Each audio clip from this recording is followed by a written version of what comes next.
Seja bem-vindo ao canal Disco Livro e Fé, e no sintetizador de hoje estarei dando continuidade à síntese do livro Por que Crer na Bíblia, de John MacArthur. Se você não viu os vídeos anteriores, seria bom assisti-los antes. E peço encarecidamente que curta, comente e compartilhe não somente este, como os demais vídeos do canal, caso goste do conteúdo. Convido-lhe também a se inscrever no canal e ativar o sino de notificações. Agora estarei trazendo um resumo da Declaração de Chicago sobre a inerrância bíblica. Deus, sendo Ele próprio a verdade, inspirou as Sagradas Escrituras. As Escrituras Sagradas, sendo a própria Palavra de Deus, escritas por homens preparados e supervisionados por seu Espírito. O Espírito Santo abre nossas mentes para compreender seu significado.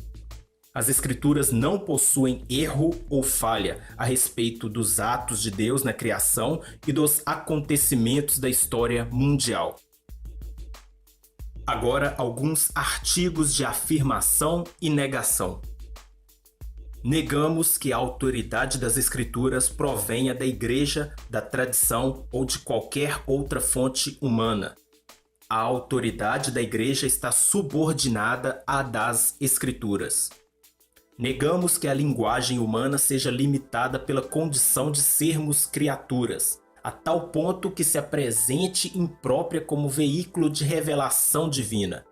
Negamos ainda mais que a corrupção, por meio do pecado, da cultura e linguagem humana, tenha impedido a obra divina de inspiração.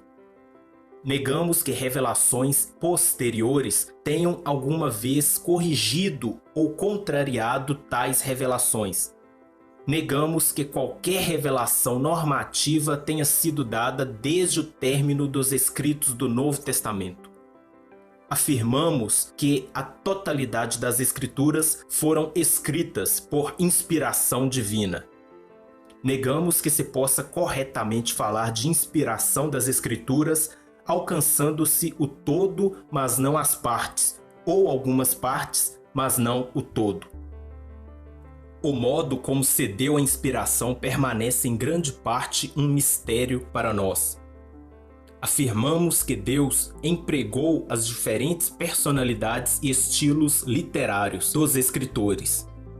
Negamos que Deus tenha passado por cima de suas personalidades. Negamos que a finitude ou condição caída desses escritores tenha, direta ou indiretamente, introduzido distorção ou falsidade na palavra de Deus. Afirmamos que a inspiração diz respeito somente ao texto autográfico das Escrituras.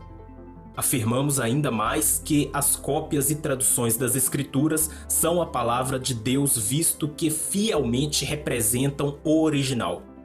Afirmamos a infalibilidade e inerrância das Escrituras.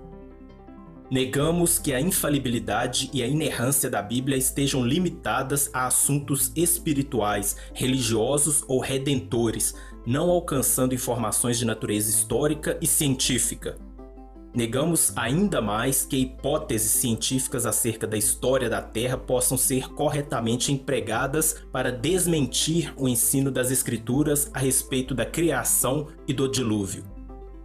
Negamos que seja correto avaliar as Escrituras de acordo com padrões de verdade e erro estranhos ao uso ou propósito da Bíblia.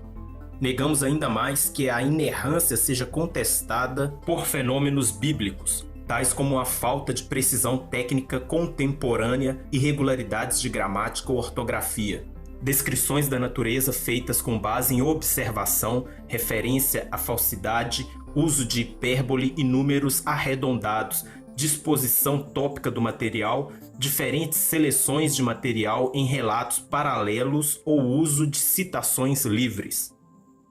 Negamos que alegados erros e discrepâncias que ainda não tenham sido solucionados invalidem as declarações da Bíblia quanto à verdade. Afirmamos que o texto das Escrituras deve ser interpretado mediante exegese histórico-gramatical, levando em conta suas formas e recursos literários, e que as Escrituras devem interpretar as Escrituras. Afirmamos que uma confissão da autoridade, infalibilidade e inerrância plenas das Escrituras é vital para uma correta compreensão da totalidade da fé cristã. Negamos que tal confissão seja necessária para a salvação. Contudo, negamos ainda mais que se possa rejeitar a inerrância sem graves consequências, quer para o indivíduo, quer para a igreja. A respeito agora da criação, revelação e inspiração. O Deus Trino formou todas as coisas e a tudo governa pela palavra. Como portador da imagem de Deus, o homem deve ouvir a palavra de Deus dirigida a ele e reagir com a alegria de uma obediência em adoração. Desde Adão, os seres humanos têm recebido mensagens verbais dele. Quando Adão caiu, o Criador não abandonou a humanidade ao juízo final, mas prometeu salvação e começou a revelar-se como Redentor numa sequência de acontecimentos históricos centralizados na família de Abraão e que culminam com a vida, morte, ressurreição, atual ministério celestial e a prometida volta de Jesus Cristo. Dentro deste quadro de referência, de tempos em tempos, Deus tem proferido palavras específicas de juízo e misericórdia, promessa e mandamento a seres humanos pecaminosos, de modo a conduzi-los a um relacionamento, uma aliança com Ele. Quando a mensagem final e culminante de Deus, sua palavra ao mundo a respeito de Jesus Cristo, foi proferida e esclarecida por aqueles que pertenciam ao círculo apostólico, encerrou-se a sequência de mensagens reveladas.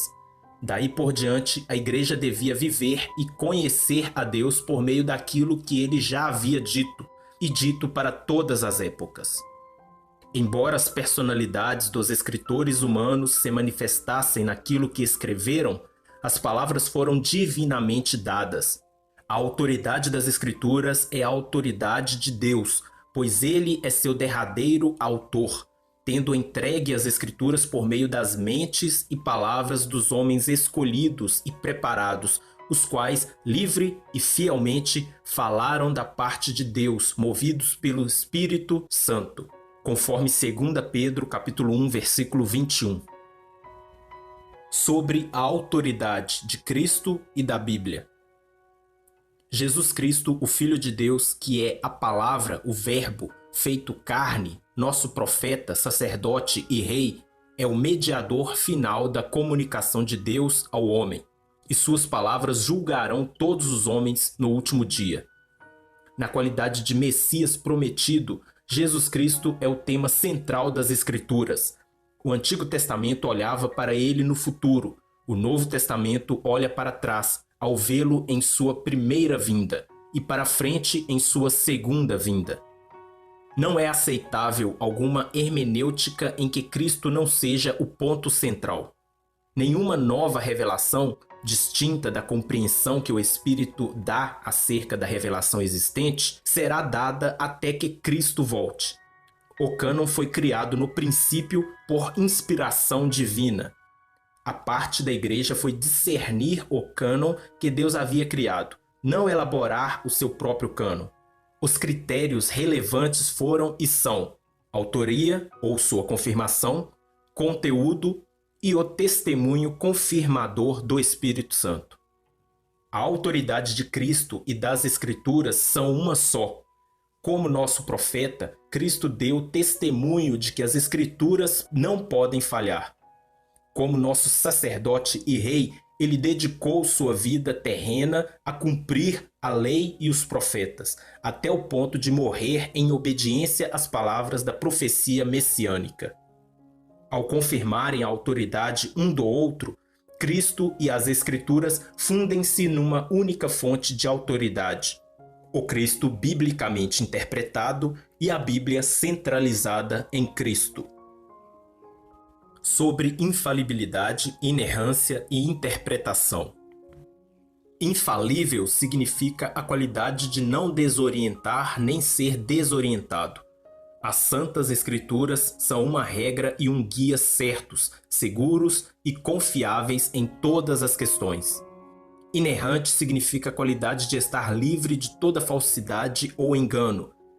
As Santas Escrituras são totalmente verídicas e fidedignas em todas as suas afirmações. As Escrituras canônicas sempre devem ser interpretadas com base no fato de que são infalíveis e inerrantes. Na inspiração, Deus utilizou a cultura e os costumes do ambiente de seus escritores.